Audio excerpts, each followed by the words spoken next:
बहुत ही दर्दनाक खौफनाक घटना है।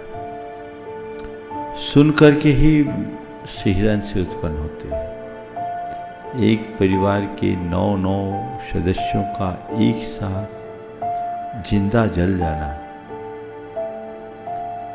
ये बहुत ही लोमहर्षक घटना है। दिल्ली के विवेक विहार में हुआ वो दर्दनाक अग्निकांड, जिसमें एसी फटने के कारण 9 लोगों की जान चली गई।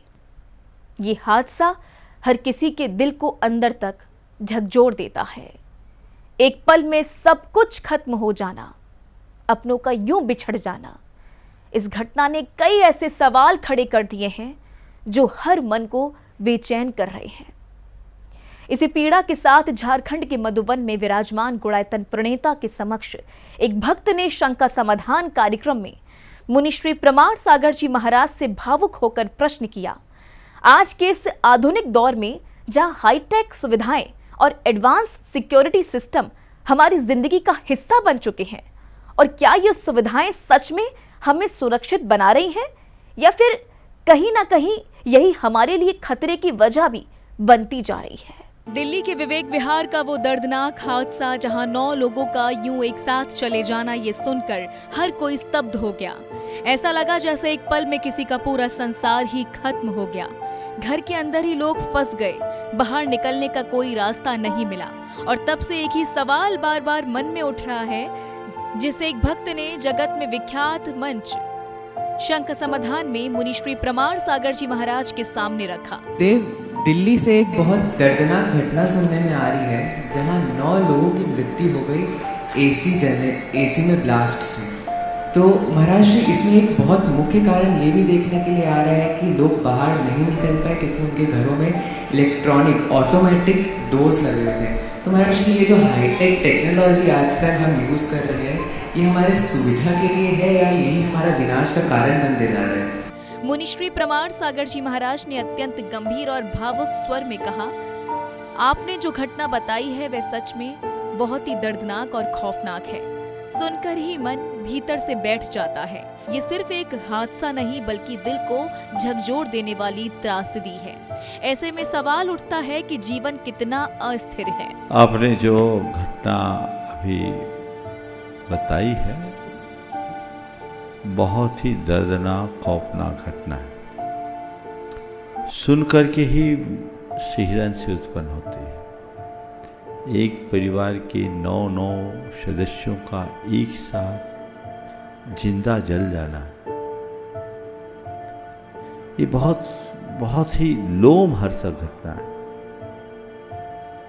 पहले तो मैं उस पूरे परिवार के जितने भी सदस्य, उनकी आत्मा की शांति की भावना भाता हूँ, और आप सबसे भी कहता हूँ ऐसी भावना भाए, और परिवार के शेष लोगों को इस भाव से आशीर्वाद देता हूँ कि वे अपने मन के धैर्य को बनाए रखें। आगे मुनिवर ने बताया कि आज हम आधुनिक सुविधाओं के नाम पर अनजाने में मौत का सामान अपने घरों में इकट्ठा करते जा रहे हैं। लेकिन ये सब घटनाएं समीक्षी हैं। सुविधाओं के नाम पर लोग मौत का सामान इकट्ठा कर रहे हैं। आज से कुछ दिन पूर्व इंदौर में भी ऐसी घटना घटी थी। उससे पहले एक बस में आग लगने से भी बहुत सारे लोग जिंदा जले थे। तब मेरे सामने एक सवाल आया था और मैंने कहा था कि लोगों को इलेक्ट्रॉनिक लॉक से बचना चाहिए। सिस्टम सब खत्म हो जाता है, चाह करके भी नहीं निकलते, शॉर्ट सर्किट होती है, लाइट चली जाती है। अब क्या है, वो आपका घर आपके लिए कब्र बन गया। ऐसी चीजों को लगाने की जरूरत क्या है? मैं सभी भक्तों से कहना चाहूंगा, थोड़ा जागरूक होइए। आधुनिकता के नाम पर ऐसी चीजों का इस्तेमाल करने से बचिए। फिर मुनिश्री ने गहरा शोक व्यक्त करते हुए कहा, 9 लोगों का यूं जिंदा जल जाना, इसकी आप कल्पना भी नहीं कर सकते। ये पीड़ा शब्दों में व्यक्त करना संभव नहीं है। जो घटना घट चुकी है उसकी कभी पूर्ति नहीं की जा सकती। अब क्या हो गया बताइए? वो परिवार चला गया, लौट कर आएगा?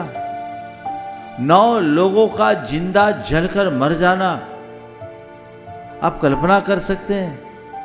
चीजें लगाते समय महंगी महंगी चीजें लगाते हैं लोग सुविधाओं के नाम पर अब इसका हल क्या है? जो घटना घट गई उसकी पूर्ति नहीं हो सकती, लेकिन इससे सीख तो लेना चाहिए। मैं सभी से कहता हूं जिनके जिनके घर में इस तरह के लॉक्स लगे हैं, हटा दो। ये लॉक तुम्हारी रक्षा भी नहीं करने वाले। जिस दिन चोरी चमारी होना है सब हो जाएगा, बचने वाले नहीं है। एक ने कहा महाराज लोग सोचते अभी चाबी का गुच्छा लेके कौन घूमे इससे बचने के लिए, लेकिन अब क्या होगा बोलो, इसका क्या जवाब है? हर घर के सदस्य को इस पर गंभीरता से विचार करना चाहिए और इस तरह की चीजों के अनुकरण की प्रवृत्ति से बचना चाहिए।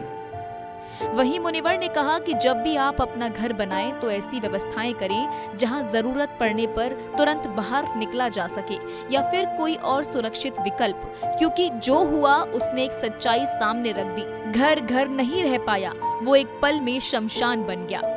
आप अपना घर मकान बनाए, आप दूसरा जो हमारा ट्रेडिशनल लॉक है वो लगाए ना, या और कोई दूसरा उसका विकल्प तलाशिए। लेकिन ये तो पूरा आपके घर को घर कहां बचने दिया, घर तो शमशान बन गया, वहीं दफना दिया, दफन गए। ये चीजें ठीक नहीं है। सभी लोगों को इस पर गंभीरता से विचार करना चाहिए। मुझे पूरे घटना का विवरण पता नहीं, लेकिन इसी युवक ने जब मुझे बताया तो मैंने कहा पुनः समाज के बीच ये बात आनी चाहिए। आप लोगों की बड़ी विचित्रता है कि आप लोग सुनते हैं और सुनने के बाद जानते हुए भी चीजों को अपनाते नहीं। अंत में मुनिश्री प्रमाण सागर जी महाराज ने चेतावनी देते हुए कहा, जो व्यक्ति अपने साथ मौत का सामान लेकर चलता है वो अधिक समय तक सुरक्षित नहीं रह सकता। अगर ये सब बातें सुनने के बाद तत्काल इन पर विचार करें और अपनाएं तो ऐसी घटनाएं नहीं होगी। कई लोगों का ख्याल है जो होना होगा सो होगा, तो फिर भैया ठीक है, जो होना होगा सो होगा, तो कभी भी कुछ भी हो सकता, फिर तुम्हारा क्या होगा भगवान ही जाने।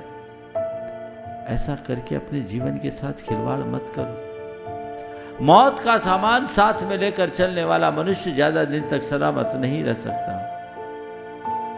उसे सतत सजग और सावधान रहने की आवश्यकता है। इसलिए इस सवाल के माध्यम से मैं सबको यह संदेश देना चाहता हूं, सुविधाएं अपनाइए, लग्जरी आपको चाहिए अपनाइए, लेकिन ऐसी चीजों से बचिए जो आपकी ही जान को खतरा बन जाए।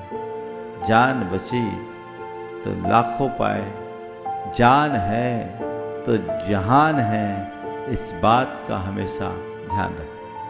दिल्ली के उस दर्दनाक हादसे ने सिर्फ 9 जिंदगियां ही नहीं छीनी, बल्कि कई घरों की धड़कनें हमेशा के लिए थाम दी।